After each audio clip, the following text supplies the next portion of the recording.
Silver Lining by Ricardo Visinho.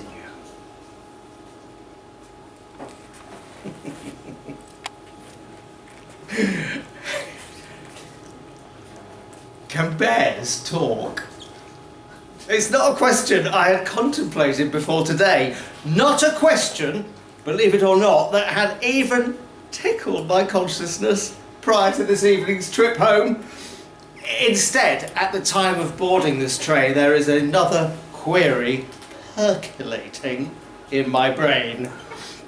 Why was Mandy so affronted by the state in which I'd shown up for our first date?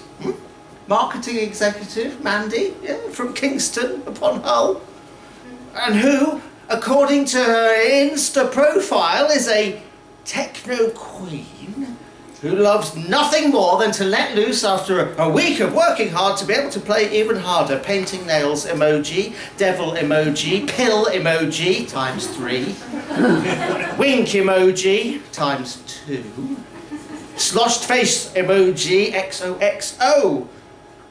Why was Mandy, fuck me that woman loves an emoji, fromage, whose pinned photo is of her crowd surfing through Ibiza's sweat-infused Amnesia nightclub with a fluorescent glow stick locked between her molars, so surprised to find me showing up at the Brick Lane Brasserie just a little on the bouncy side? This thought frazzles my mind as I slump into the corner seat, a musty scent puffing out from its cushioning and into the stale air. The train is packed with the odd vacant seat here and there, and feels excessively well lit. I find myself squinting and wishing I had some light blocking curtains that I could drape around me. The seat in which I find myself is one of those priority ones. The kind designated for the elderly, the disabled and the pregnant, none of which is a group to which I can lay claim. Although my nipples definitely feel rather tender at the moment, so actually, who's to say? In front of me is a bear. Not an actual bear.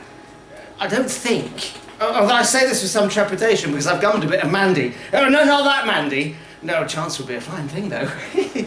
No, the actual Mandy made quite clear that she felt dabbling in a disco biscuit to be not an appropriate 6 p.m. afternoon activity, particularly on a Tuesday and on a first date where one could expect the consumption of a 2, maybe 3-course meal to be accompanied by some flirty, possibly, but certainly by some coherent conversation. Something which Mandy felt, on first impression, might well be beyond my capabilities. It's a bit harsh. And no sooner had I sat down than I was coming up, and she was standing up and fucking off. Mandy, very much sober, and myself as high as a brash billionaire orbiting the earth. So no, nothing much really happened between myself and Mandy tonight, much to my dismay, and instead I now find myself here, sat opposite a bear on the evening commute home.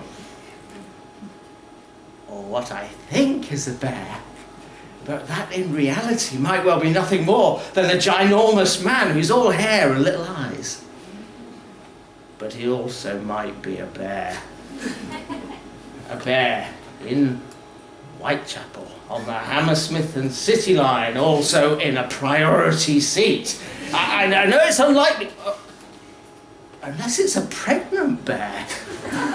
Or maybe bears are just entitled to priority seats, even once you read the Daily Telegraph and wear tartan turtleneck jumpers. I feel a sudden urge to engage with the giant furry mammal. This might well be my first and only chance to speak to a bear. I stagger to my feet, my legs a little unsteady. I wrap my hand around the cold mustard-coloured handrail and just about manage to remain upright. My jaw is on a bit of an adventure. Jutting in and out like a hungry hippo. I find myself getting lost in the simile, harking back to the days when my sister Tabitha and I would smash away at those hippos in a competitive frenzy. I wonder what links a psychologist might draw from those childhood chompathons and the adults we are today, given that Tabby now works in a zoo and I remain partial to the gobbling of the occasional little white pill. The next station is closed due to a passenger incident. The train will not be stopping at the next station. The announcement jolts me back to the beast. I realise that in the time I've been lost in thought, I've also been gurning and making the occasional guttural sound as big old Baloo watches on, perplexed, melting into his seat. Perhaps he's just as surprised as me. I didn't see anyone else approach him. Maybe he's just taken aback by the fact that there's someone ballsy enough to approach a bear on the evening train. But yeah, I'm ballsy. I'm Big Balls McGee. I'm the biggest, baddest, bald motherfucker in town. Balls, I say. He glances at me oddly. A peculiar opening gambit, granted, but still, first contact with a bear on the Hammersmith and City line at Whitechapel in the priority seats. They don't write self-help books for this shit. Big balls. I expand. Second stab at communicating with the wild beast. I tell myself in my best mental Attenborough impression, yeah, you're a real explorer, not like Ben Fogle and those other wanky presenters. I digress. The bear is looking at me. He's got Tom Ford glasses on. Leopard print. I wonder how his family feel about that. He's peering at me over their spherical rim. Lowering my gaze, I observe that he's reading an article about the Bank of England's effectiveness at curbing inflation. Who'd have thought bears would be into that? I guess the calamitous claws of Trussonomics reached out further than one might imagine. Either that or it's an article on the erosion of Christian values in Middle England. Interesting. Oh, wait, hold on. Is that a piece on deforestation? Oh, yeah, predictable. You can take the bear out of the woods. He's still looking at me. Oh, okay, think, Zach. You've got one chance at conversing with a bear. What do you say? You from the woods? Are the words that emanate, finally, from my mouth, gurning and biting and licking my lips like they've been lathered in chocolate truffles. However, I'm not sure if it comes out the way I intend. A strip of saliva makes its way down my chin. I attempt to scoop it up with my tongue. Unsuccessfully. The long dangling strain of spittle continues its downwards trajectory until it makes landfall on the knee of his crisp khaki-coloured chinos. A small foamy wet patch forms as the strain splits, leaving a little dangler swinging from my stubbly chin. I smile, a big wide, open-mouthed smile, teeth, tongue and tonsils, all on full display and accompanied but with a sound that feels to me like an entirely appropriate accompaniment to the friendly greeting.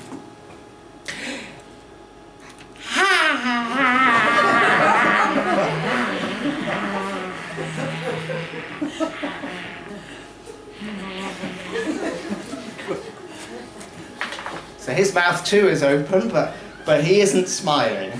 And he's still not responded to my question. Oh, of course he's not responded. He's a fucking bear. He can't speak. I need to show him. So I point to him as if to say, you. And then actually say, you, just in case. And then I make a gesture. I form a circle with both hands and make as if stroking it upwards and downwards. A tree gesture, you see? You, trees, woods. He looks confused. I point back at him. You. I stroke up and down my imaginary tree. High and low, high and low. I'm looking at him and into his little black bear eyes, smiling at him as if to say, hey, I like trees too. I'm into biodiversity and shit. I begin stroking slowly at first to aid comprehension, but I'm soon stroking fast and vigorously and smiling and staring at him. He looks displeased. Am I being patronising? Yeah, he seems to have taken offence at this. Either he's a city bear, or I'm being patronising. I've been told I can be patronising. The interconnected, extra-long train swivels around a corner, the rubber carriage connectors crinkle, my head rotates. It feels nice. So I do it again. I stroke my hair, like Bradley Cooper in a Vidal Sassoon advert while chuckling like a little child. Yeah, baby, I'm worth it. I'm worth every fucking penny. It feels like the world's greatest massage. Maybe I could be a masseuse, a hair masseuse. Maybe the bear could be my first client. He's got more hair than a Dothraki warlord. I need to reach out to this wild creature to show him that even though he reads the Daily Telegraph and wears tartan turtlenecks and leopard print glasses, that he too is worth it. And me and him, we could be friends. I am willing to be that man in his life. And so I offer him my olive branch. No, that's not where this story is going. Take your mind out of the gutter. I reach out my hands, both hands, and I work my way into his bristly hair. I remember seeing, hearing, and feeling one further thing at peace before reawakening to the world on the floor. The folding of the right wing broadsheet and the whooshing sound it made en route to connecting with a violent clap on the left side of my jowl. And as I come back to, I see the bear. He's standing above me, looking bigger and more imposing than ever. The ferocity of both the hit and the fall have only further roused the euphoria pumping through my veins as I attempt to focus my wayward eyes on his. I run my fingers through my tingly scalp. This is it! Connection made! He's here, standing before me in all his glory! Hello, bear. This is the moment, Zach. You have his attention. Can we... Carpe fucking diem! Can I seize the moment? Give you a cuddle? No, you most certainly cannot, he bellows, before storming off down the carriage.